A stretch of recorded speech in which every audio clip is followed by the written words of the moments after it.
right, good evening, everybody. We appreciate you being here this evening for Wednesday night Bible study. And as we get started, I'm going to ask Brother Raymond if he would come, and he's going to be accompanied by Miss Becky.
Amen, and thank you for leading us in that this evening. As we get started tonight, we do want to take some time for prayer. Does anyone have any specific prayer requests that you'd like to mention this evening? Miss Tina?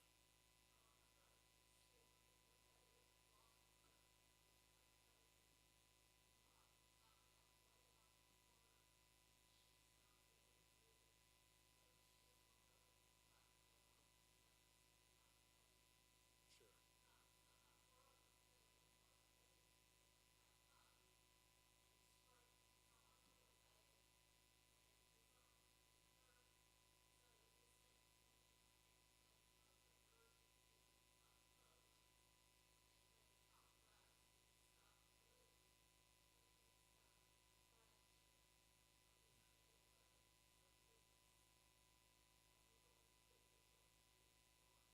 Okay. And he's 87, so that's difficult. Sure. Okay. Obviously, pray for our mission team that will be leaving on Saturday. I just met with them, and very exciting stuff, but at the same time, we want to make sure we represent the Lord well and we accomplish what His plans are, not ours. Anyone else? Pastor Wiggins, would you lead us this evening?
Amen.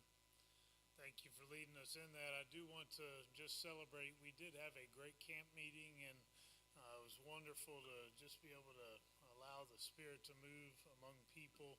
Great to hear some good preaching from Brother Jim, and he did a fantastic job of presenting a holiness message and in a very practical way. And that covered our Wednesday night and our Sunday night stuff.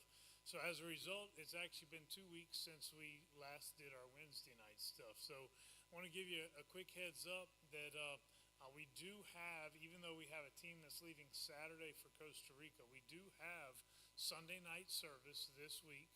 Brother Raymond is going to be sharing on Sunday evening. One of the best things about being in a church like this is we have retired ministers who can do a great job, and the pastor can leave town, and y'all are sitting there thinking maybe he could leave town more often. This is great.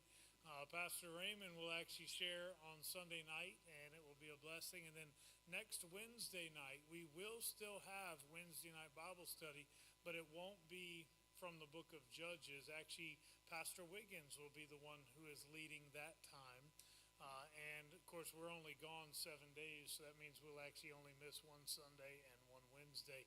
But come back out expecting a great service next Sunday, this coming Sunday night, and this coming Wednesday night. And of course, Sunday morning, Jim Hansen, who is our church planting pastor, he'll be speaking on Sunday morning. We will not get back until late on Saturday evening, so he will actually be speaking both of the next 2 Sundays, and he'll do a great job. And if anything, you'll be glad that he was sharing. He'll continue in that same series I've been in on Sunday mornings through the book of Job. So just want to encourage you to come out and still be a part of it, even though the pastor will be gone. So since it's been 2 weeks since the last time we did this, I thought I would spend a good amount of time doing review this evening. Just to kind of get us started, I will tell you that we're going to be in Judges chapter 20 tonight. I had multiple people reach out to me today just to find out where we were in our study. So if you want, you're welcome to go ahead and turn there already. I will tell you that we're going to spend a good amount of time in review because I want to use some other scriptures to just kind of help us identify why these things are happening the way they are. To begin with, in Judges chapter 19, we read the story of a Levite and his concubine. Remember the story, the Levite went to go basically retrieve his concubine. She had gone back to her home with her mother and father, and he went basically to bring her back to his home. And of course, the father-in-law didn't really want them to leave, so he talked them into staying another day, and then another day, and then another. Finally, after about 5 days, the father-in-law says, tell you what, it's kind of getting late in the day already. Why don't you just wait till tomorrow morning? And the Levite says no. And they decide to leave. And as they leave, because it's later in the day, they're not able to complete their journey in a single day. They stop in a town called Gibeah.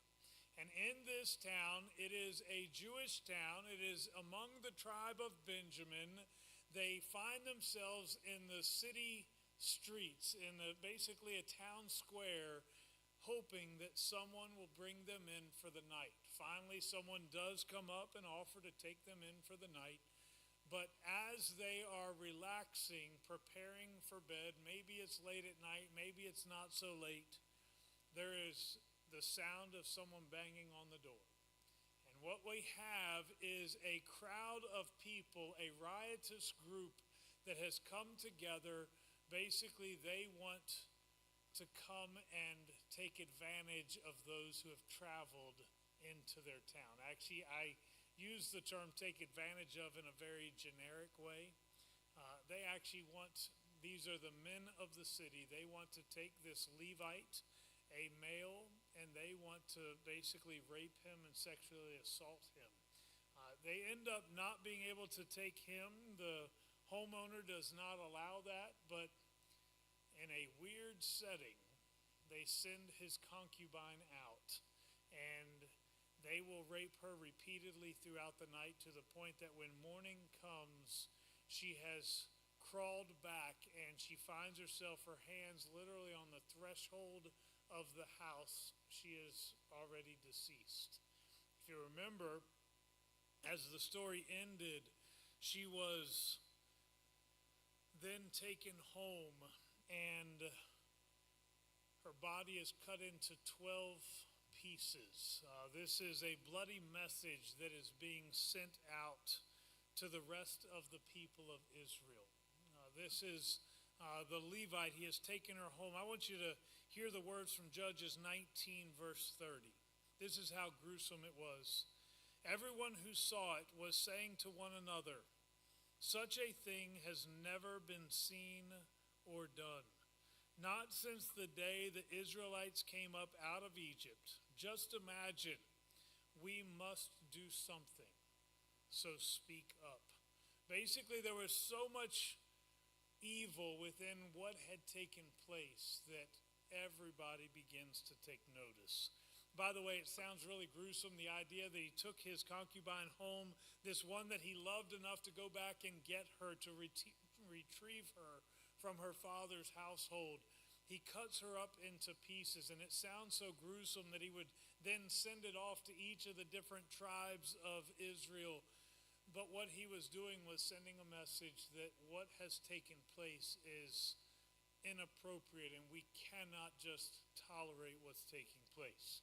What ends up taking place is we then see the need for accountability, obviously because of the wrong that has been done. And I have a reference there in your notes tonight for Joshua chapter 22, verses 16 to 18. And this is a reference to something that had taken place among the people of Israel after they went in and took the promised land. You remember there were 2.5 tribes who went back to their land that was on the other side of the Jordan. And as they prepared to cross the Jordan, they established an altar. Now, This was an altar that was almost identical to the one that had been set up for the people of Israel in a place called Shiloh, which we will reference that again later in today's lesson. The people of Israel, the other 9.5 tribes, immediately recognize what is taking place and they become angry. They cannot tolerate this because if we do, surely God will punish us. Joshua 22, verse 16 to 18, listen to what it says. The whole assembly of the Lord says, "How could you break faith with the God of Israel like this? How could you turn away from the Lord and build yourselves an altar in rebellion against him now? Was not the sin of Peor enough for us? Up to this very day we have not cleansed ourselves from that sin, even though a plague fell on the community of the Lord. And are you now turning away from the Lord? If you rebel against the Lord today, tomorrow he will be angry with the whole community of Israel." So in that last statement, we see the reason for accountability. If we tolerate today your sin, your turning away from God, then we will all pay the price for it down the road. There is a fear that if we don't hold you accountable, that God will hold us accountable for what's taking place. Now, they find a way to make peace with the other 2.5 tribes, and the other 2.5 tribes share with them that actually it's not that we're making an altar, but this is in many ways a witness between us and you. So that generations down the road, if your people, your family say we have nothing to do with you, we can look to this altar, this witness between us as evidence that we too are part of your family, and therefore we should have access to your God as well. So what we end up with is a very clear example here, though, of a fear among the people of Israel. We can't tolerate this. Isn't that what needs to happen with the people of Benjamin? The people of Israel have just found out what has taken place. They have done this horrible thing that, according to chapter 19, verse 30, is something that's never been seen or done among the people of Israel. In fact, not since we left Egypt has something like this happened. They must act. They have to do something about it. There was a reference, by the way, there in Joshua chapter 22 to "since the days of Peor." I will tell you that that is actually a reference to something from Joshua chapter 25. And I do want to read this to you as well, verses 1 through 9. This is what it said in Deuteronomy 25, verses 1 through 9. While Israel was staying in Shittim, the men began to indulge in sexual immorality with Moabite women, who invited them to the sacrifices to their gods. The people ate the sacrificial meal and bowed down before these gods. So Israel yoked themselves to the Baal of Peor, and the Lord's anger burned against them. The Lord said to Moses, "Take all the leaders of these people, kill them, and expose them in broad daylight before the Lord, so that the Lord's fierce anger may turn away from Israel." So Moses said to Israel's judges, "Each of you must put to death those of your people who have yoked themselves to the Baal of Peor." Then an Israelite man brought into the camp a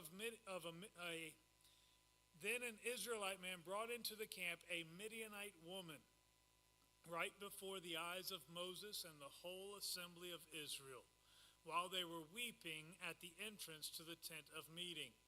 When Phinehas, son of Eleazar, the son of Aaron the priest, saw this, he left the assembly, took a spear in his hand, and followed the Israelite into the tent.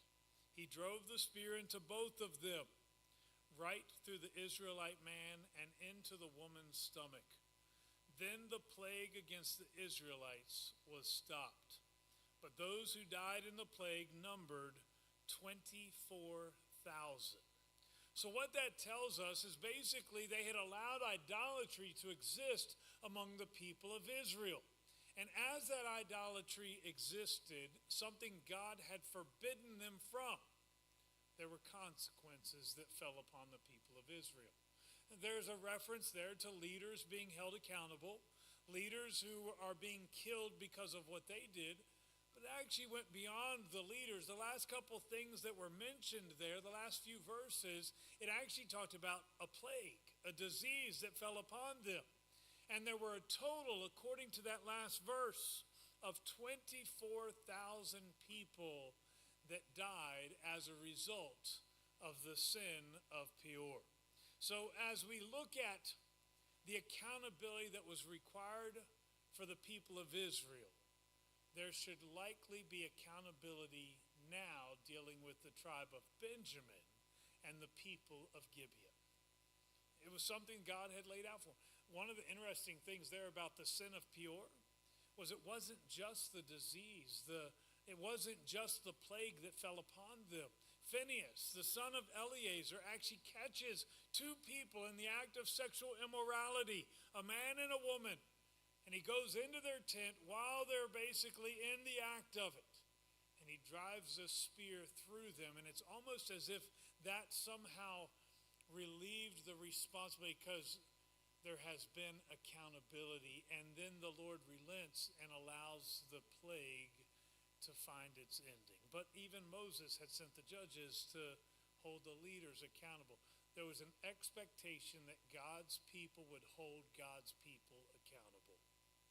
Now, I want us to look in chapter 20 tonight, which is where our primary passage is, but I am going to tell you, I am not going to read the entirety of this chapter to you. It is a relatively long chapter, and I've already read several scriptures to you.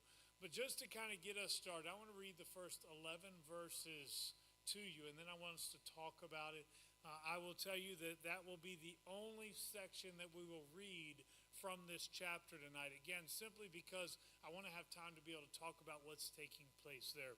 So in Judges chapter 20, beginning in verse 1, it says this: Then all Israel, from Dan to Beersheba and from the land of Gilead, came together as one and assembled before the Lord in Mizpah. The leaders of all the people of the tribes of Israel took their places in the assembly of God's people, 400,000 men armed with swords. The Benjamites heard that the Israelites had gone up to Mizpah. Then the Israelites said, "Tell us how this awful thing happened."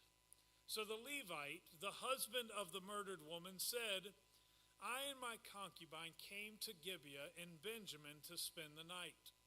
During the night, the men of Gibeah came after me and surrounded the house, intending to kill me.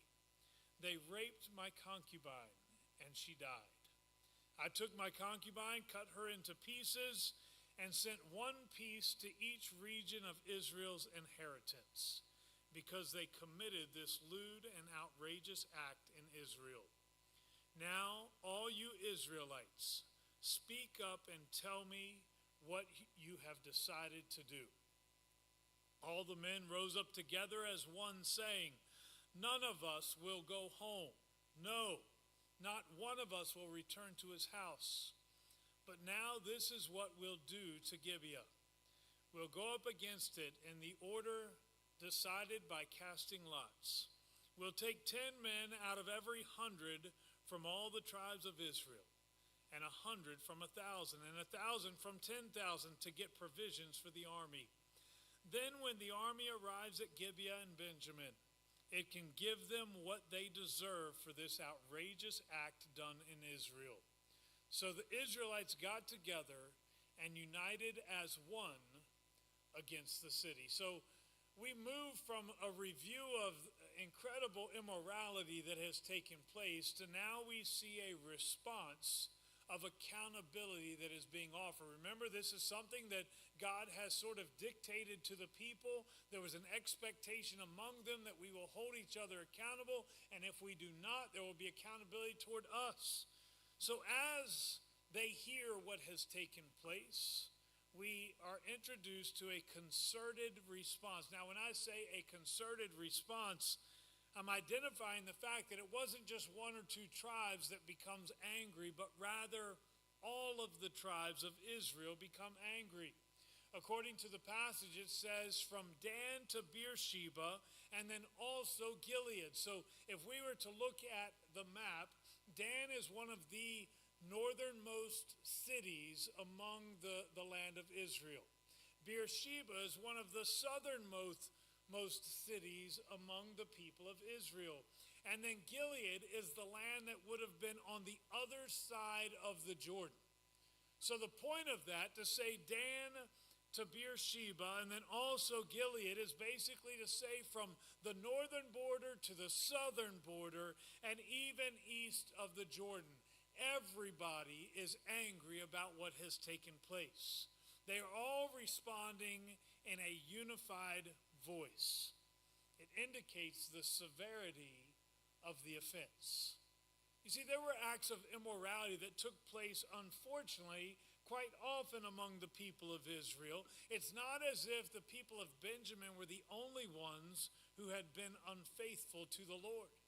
But on this occasion, and maybe it's because the Levite has cut the body into pieces. Imagine you receiving a package, opening it up and finding a piece of, I don't know, an arm or whatever else with a message for you about the immorality that's taking place. It's pretty graphic. It's pretty ugly.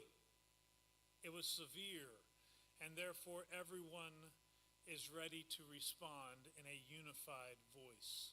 It's an interesting thing here, though. Remember, as we work through the book of Judges, there is a common phrase that is repeated over and over again. At that time, the people of Israel had, what was it?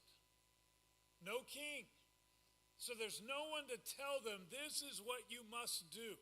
There's no one to call everyone together and tell them that this is what has to take place. Now, recognize there were times that a prophet would speak up.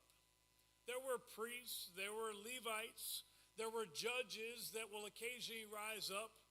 On this occasion, there is no reference to a prophet, a priest, a judge, or a king. It is just a need to do what is right. These people recognize we cannot tolerate this type of sin. I would suggest to you that as we have this concerted response, they do recognize that this is a spiritual issue. Yes, something immoral has taken place, but as they gather, it tells us there in verse 1 that they assembled before the Lord. Sin is always a spiritual issue. We look at the immorality of other people and we can sort of diminish those acts of sin and almost make it not a spiritual issue, but it's always a spiritual issue. The reality is Satan comes to steal, kill, and destroy. We know that. We know that sin comes when we ourselves are drawn away by our own selfish desires, and we yield to that sin. It is a spiritual issue. It's always a spiritual issue. Sin always demands accountability. Now, accountability may look different at different times, but sin always demands accountability. I'm going to tell you, first of all, your sin demands accountability. The difference is Jesus chose to pay the price for your sin. He accepted the accountability that you deserve. The wage of sin is death, but the gift of God is eternal life. He paid that debt. Now, there still may be accountability for your sin that happens today. There may be choices that you make, and there is accountability. You have no idea how many marriages I've seen fall apart because there was accountability for the sin that was committed. So easy for us to say, well, God's not striking us down like what he did in the New Testament or in the Old Testament. You know, Ananias and Sapphira, they're the ones who they basically stole from God, and they manipulated the situation so everyone would look highly upon them, and they're struck down for it. We don't see those things happen nowadays, do we? But that being said, there is still accountability for our actions. Sin always demands accountability. Now, they assembled before the Lord, but I mentioned to you a moment ago that the place where the altar had been set up was a place called Shiloh. Yet in our passage tonight, it says that they assembled before the Lord and they gathered in a place called Mizpah. Shiloh was the spiritual headquarters for the people of Israel, and typically those who lived in Shiloh were Levites. The next closest town to Shiloh was Mizpah. Basically, if you have 400,000 people who show up, and all of them, if they showed up in Shiloh, they would not have been able to accommodate them. So the example here would be, let's say that there's an event that's going to take place in Katichi. And you've got 400,000 people that show up to participate. Are they going to be able to stay in Katichi? Or would it be more likely that they needed to stay in some of the nearby towns? So that would be the reference here to Mizpah. They gathered at basically the next closest town that could accommodate individuals as they came. But as they came, according to verse 2, they came not just to talk. They actually came prepared for battle. 400,000 soldiers with swords drawn. Now, does that mean that they actually showed up and the swords were really in their hand and they were ready to go fight at that very moment? Don't know that. It's possible that they were ready to draw their swords, and that's the reference that is there. But they showed up, and it wasn't just for a summit. It wasn't just to have a conversation about it. They were prepared to go and to hold the people of Benjamin accountable. It does refer to leaders from all of the tribes. Yet there is no king that is there. Even though there's no king, there is still a structure among the people. They knew we can't just sit back and not do anything. They were ready to go and act. And what you end up with here at Mizpah is what I would call a reasoned response. Note that the Benjamites likely are not included, although they kind of are. They are notified. They have heard that the people of Israel are gathering at Mizpah. And they would have known that this must be a spiritual thing that's taking place, because Mizpah and Shiloh are right beside each other. Why did all of the Israelites come together? The people of Benjamin likely would have recognized immediately, we have a problem. They didn't invite us. You're telling me they invited all of the other tribes but not us? Something is wrong. The Benjamites, the people of Benjamin, knew that there was a meeting that was taking place. Now, it's possible some of the people from the tribe of Benjamin were already aware. We talked about it at the end of chapter 19 a couple weeks ago. He actually cut the pieces of his concubine into 12 pieces. And as he sent those out, how many tribes of Israel were there? Why didn't he just send it to 11? He sent it to 12, which included likely the people of Benjamin, which means they themselves likely already knew a part of why the Israelites were gathering together in Mizpah. The Benjamites were given the opportunity even to come. I know, maybe they weren't invited, but they knew that they were meeting. Did they not think to send a delegation to be able to just kind of give their side of the story? It certainly doesn't reference them doing so. Perhaps this gathering at Mizpah was something very similar to what I read to you earlier from Joshua chapter 22.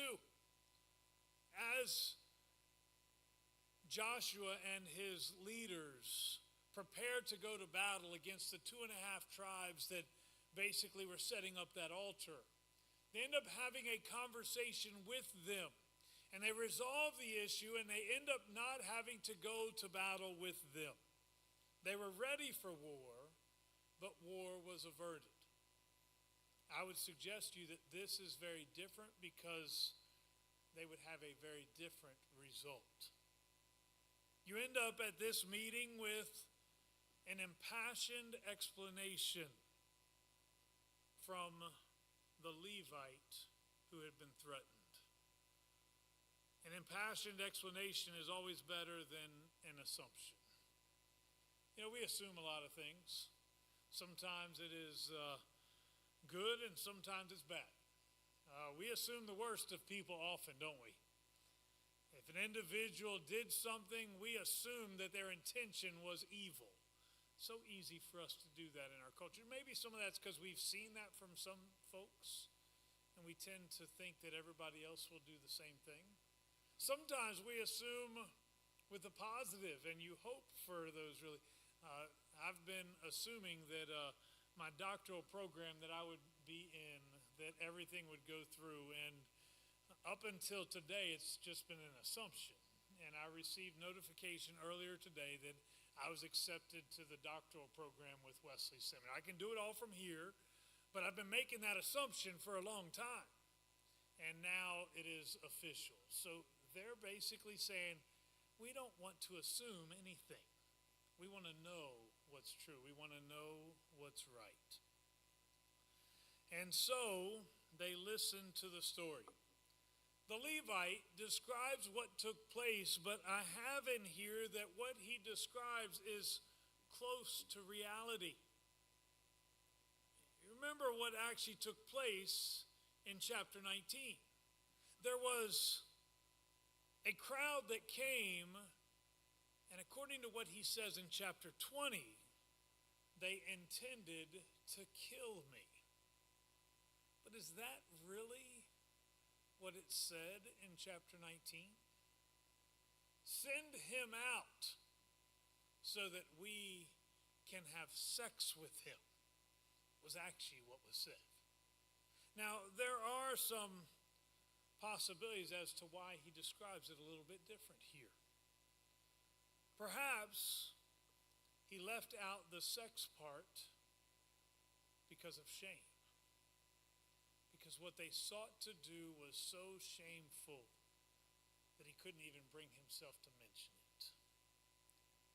Or maybe it was because he looked at what they did to his concubine, and in the process of sexually abusing her, they actually did kill her. So maybe there's a part of him that's saying, if they'd have taken me, they'd have killed me too. Or maybe he was simply saying that I would have rather died than to let that actually take place. Either way, what he says, it's a little bit different from what we read back there in chapter 19. Now, it is likely that there is more than just the Levite who is speaking on this occasion. Now, I know we got his testimony, but maybe he had another servant that was with him. Maybe the homeowner would have shared a little bit. The reason I suggest that, listen to Deuteronomy 17:6, one of the principles with their legal system among the people of Israel. On the testimony of 2 or 3 witnesses, a person is to be put to death, but no one is to be put to death on the testimony of only one witness. Which means that as this Levite shared his story, there had to be someone who could corroborate the testimony. To make sure that it's not just this guy's got a grudge against the people of Benjamin and he's trying to twist things so that we all become angry with him and we hold him accountable and basically do his dirty work.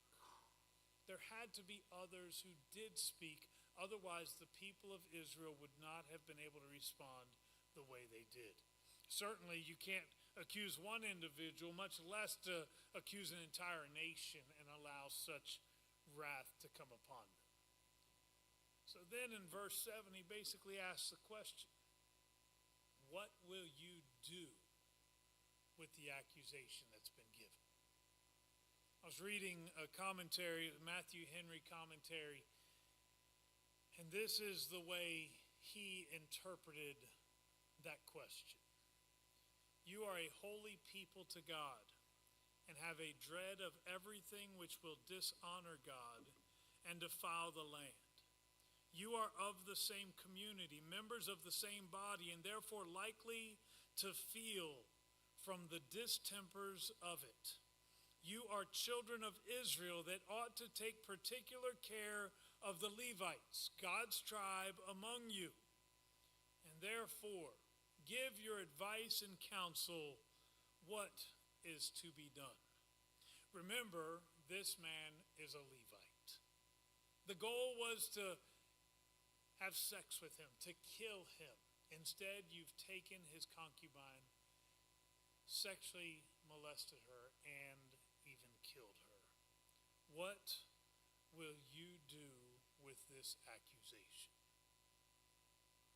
We end up with an immediate response there, verses 8 through 11. And their statement is, we will not go home. No, none of us will go home. In other words, eventually we might, but not until we deal with this issue of injustice that has taken place. And note that it's not just a few of us again, but rather the entire tribe of Israel will participate. There is unanimous consent, which would be really important down the road, because the battle probably isn't going to go the way that you would have expected. Imagine there were half the tribes are saying, you know what, we should go do this. We need to make right what was wrong. The other half of the tribes are saying, well, I don't know, but I guess we'll go along with it for right now. And then on the first day, you get your tails kicked. The half of them that are saying, maybe we shouldn't be doing this, they're going to become that negative Nancy, and they're going to be saying, sorry, Nancy, that wasn't intended for you. They're going to be saying, you know what, I think maybe we should go home. We're making a mistake. But all of the tribes have come together in unison, and they're saying, this must be addressed. We have to do this because it is right. The unanimous consent is incredibly important to this. Now, wouldn't it be great if we could avoid the battle altogether? So what ends up happening here is there is an invitation that is given to the tribe of Benjamin to self-discipline. Remember, the town was Gibeah, which was in the region of the Benjamites. But it wasn't all the Benjamites that were guilty here. It is the people from Gibeah. So the tribes of Israel basically send a message to them. Give us the people from the tribe of Gibeah, and we will deal with them, or you can hold them all accountable yourself. And basically, we won't have to go to battle against you. Basically, they're being offered a way out from battle. It's not the only time something like this is actually stated. It kind of reminds me of what we find in 2 Samuel chapter 20. There was a dispute among the people of Sheba. They basically have fought against David, or they refused David. They have insulted him. Listen to 2 Samuel chapter 20, verses 20 and 21. Far be it from me, Joab replied. Far be it from me to swallow up or destroy. He's talking about the city. That is not the case. A man named Sheba, son of Bichri, from the hill country of Ephraim, has lifted up his hand against the king, against David. Hand over this one man, and I'll withdraw from the city. The woman said to Joab, his head will be thrown to you from the wall. Basically, they've surrounded this city and they're ready to attack, and the people inside the city know we can't win this battle. He says, tell you what, you don't want to lose the battle? Give us the one who has attacked David. And they agree to it. Actually, they end up leaving and not having to destroy that city. As the Benjamites are given the opportunity to avoid destruction, they can simply say, you know what, you're right. What they did was wrong, and we're going to do something about it. let's avoid this fighting, this bloodshed. We'll just let them be held accountable. I'm going to tell you that their silence instead signaled their approval to what took place. Let me give you examples where things like that have happened. There were tolerant Southerners in the battle against slavery who knew that it was wrong but said nothing and was not willing to do anything to stop it. There have been many times where individuals have seen wrongs and they simply turned the other way because they didn't want to get involved. Actually, let me give you the other side of it. This was reported back in October of this past year. There were flash mob robberies that were taking place in Los Angeles. And there were multiple parents who, upon looking at the video that was shown on social media and on the local news, they contacted local law enforcement and said, "I recognize one of the individuals on your video. It is my son." There were actually multiple, as I was looking up examples of this, there were multiple families, individuals who reported murders and carjackings, and basically they were identifying, "I recognize that as my husband, as my son." Y'all remember the name Ted Kaczynski?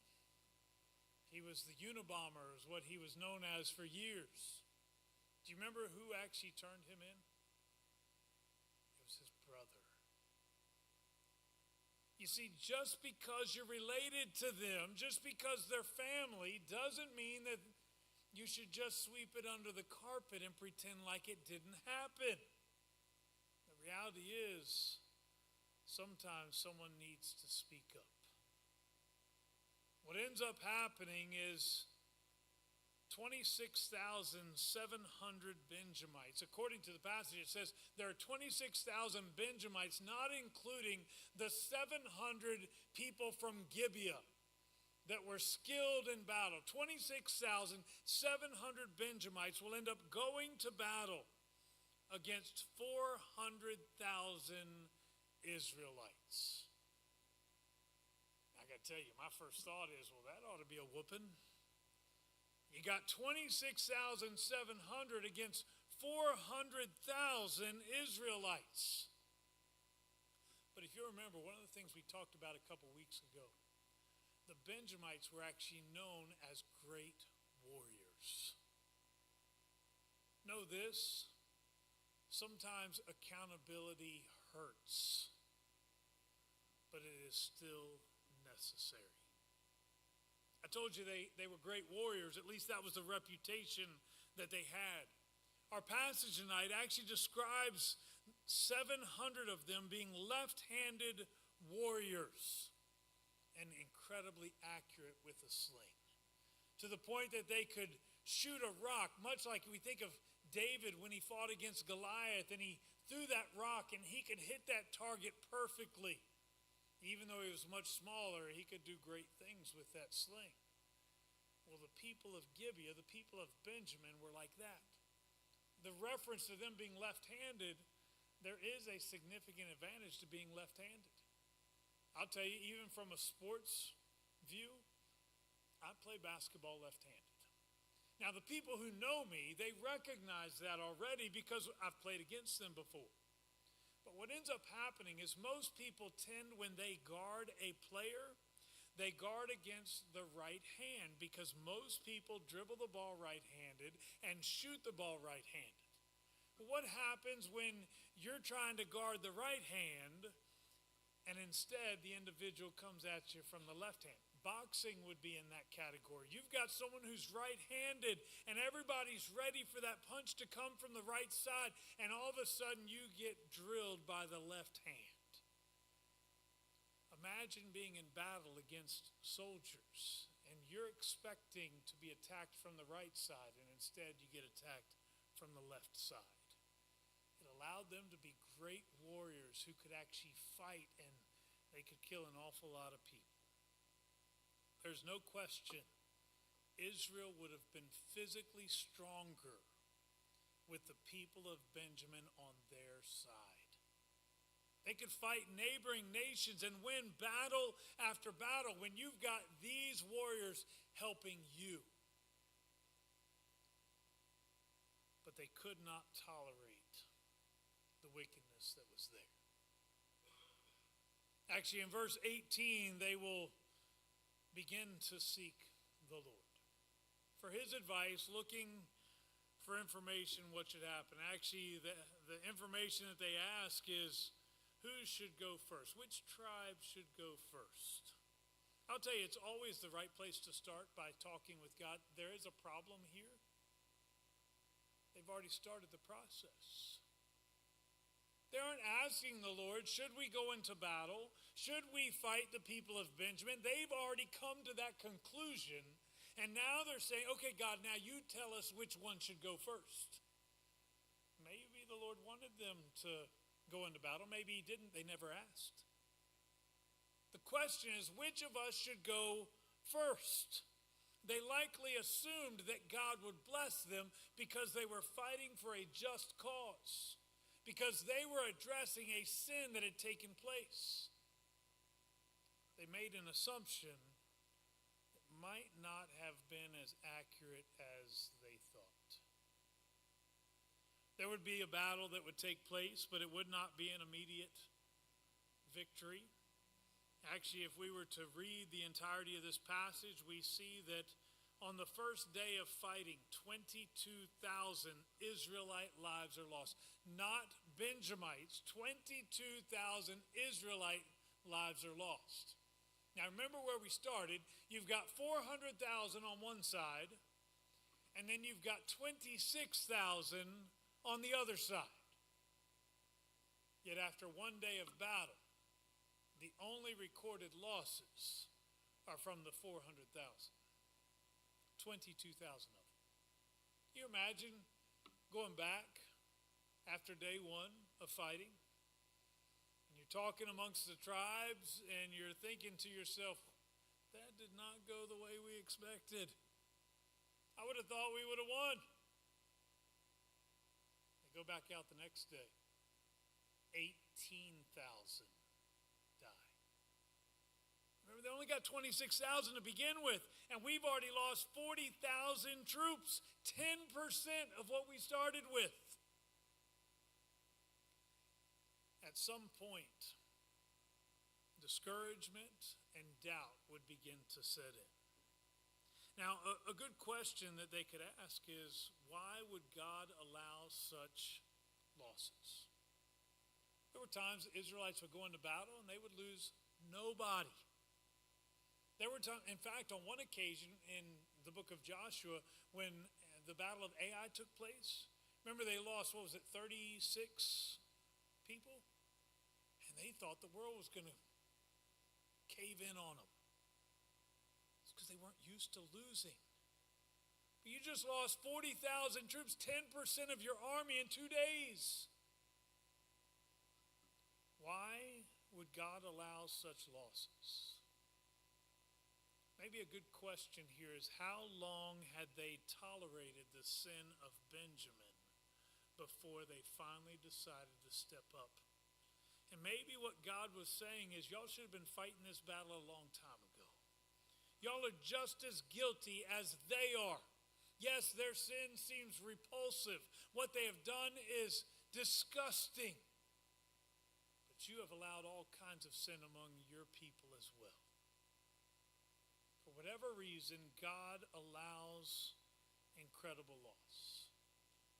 Day 3, things will actually change a little bit. Actually, a lot. Initially, they lose about 30 Israelite lives.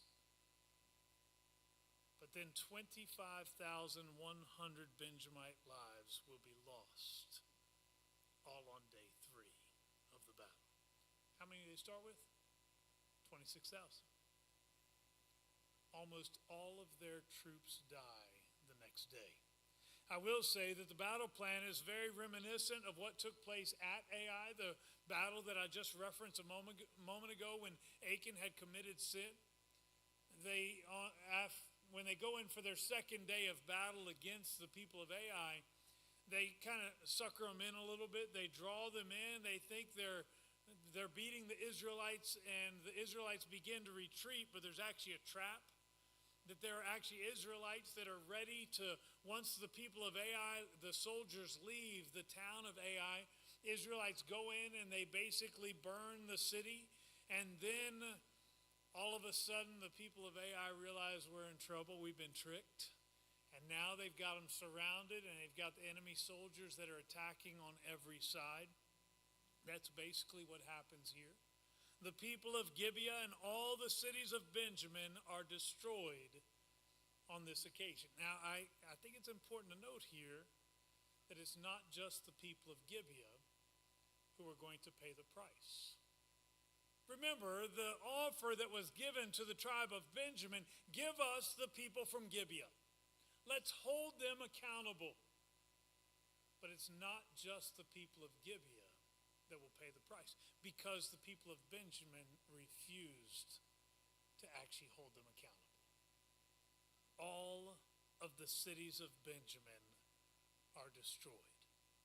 Actually, according to verse 47, after everybody has been killed, it says only 600 Benjamites survived. They'll actually go into hiding in the wilderness for a period of almost 4 months, because they're trying not to be killed because everybody else has. I want you to note the different approaches to battle here as described. I've still got a few minutes. I'm good. They initially are leaning upon the rightness of the battle. The people of Israel looking, they're saying, this is right, we need to hold them accountable. They are relying on the sheer volume of their warriors. 400,000 to 26,000, that feels pretty good. Not only are we right, because we're standing against people who are evil and they've done terrible things, but we're bigger than they are, and we ought to be able to win. They asked the questions for the first 2 days. Who shall go for us? Who shall go first? Shall we go? On the third day, when they prepare to go into battle, there's no longer any assumption that, well, we know we should fight. It tells us in verse 26 that they fasted and they prayed. This is a change. We've made assumptions that this is what we must do, but now they're coming before the Lord and they're weeping and they're praying and they're saying, God, we don't know what to do. We need you. There's a big difference in the way they've gone into battle. The one was they felt like they were sufficient. They had everything they needed. They had the just cause. They had the volume of the people. Now, we're praying to God because apparently what we got just isn't enough. It's a big difference. It's almost like Gideon when he went into battle and he had thousands of troops. And the Lord said, you've got too many. And God provided with just a few. The other part of this is not only do they depend on the Lord, but they then basically decide instead of ramming through the front door of the people of Benjamin, we need to put a plan together. There's got to be a way to do this. We got to be able to work smarter, not harder. And basically, it helps. Here's an interesting statement. I know I'm not reading the entirety, but look at verse 35 just real briefly. Who receives the credit for the victory? Is it the people of Israel? Or is it God? God is the one who receives the credit for the victory. Had they just decided, we're going to make right a wrong, we are big enough, we are strong enough, there are enough of us, we can defeat them, would God have received the glory? And the answer is likely no. The truth is, God wanted to right the wrong that was there, but not just the wrong among the people of Benjamin. God wanted to right the sin that had plagued all of Israel. But they needed to reach a point where they were willing to surrender to him and then allow him to fix what was broken. We probably need to do the same thing. I'll tell you, this passage, it's ugly. The last chapter was too. But when you think about it, how much sin have we allowed to become a part of the church? Things that we used to call wrong, we used to call sin, and somehow we've become okay with it.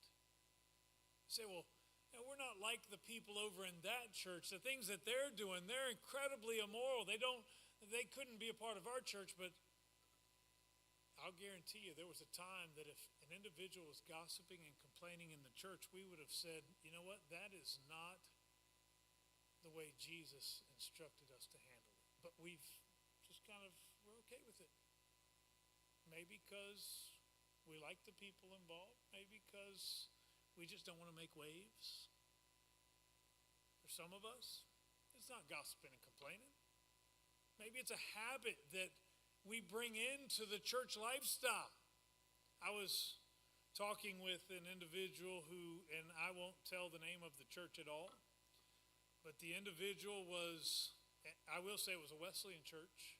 And before you assume, well, it must be the one that's in our town, actually, no, it's not. The individual went to a small group ministry as it was literally presented by the pastor of the church. He had the individual who was leading this ministry get up in front of the church on the Sunday before. And there were guests that came, including this friend of mine who was relatively new to the church. And the first thing they did was they broke out cases of beer, a big cooler that was there, and they just kind of hung out and talked. And the individual said, well, I don't actually drink. Oh, that's okay. It's not a sin. Here's the thing. He was representing the church. There are things that we do that we have minimized just because other people do it around us. Maybe what needs to happen is we need to hit the reset button and get back to doing the things we used to do. Stop allowing little areas of compromise that turn into bigger things. If we're going to represent the Lord, let's represent him well. We need to lead by example. Now, I know I'm probably talking to the wrong crowd.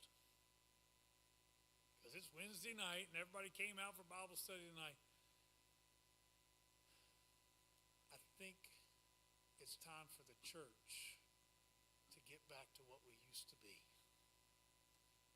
And this is actually the right crowd because it's where it's got to start. If you would bow your heads with me. Father, as we come before you, Lord, we don't want to be like the people of Gibeah. We don't want to be like the people of Benjamin. We don't want to be like the people of Israel who allowed things to go for a long time.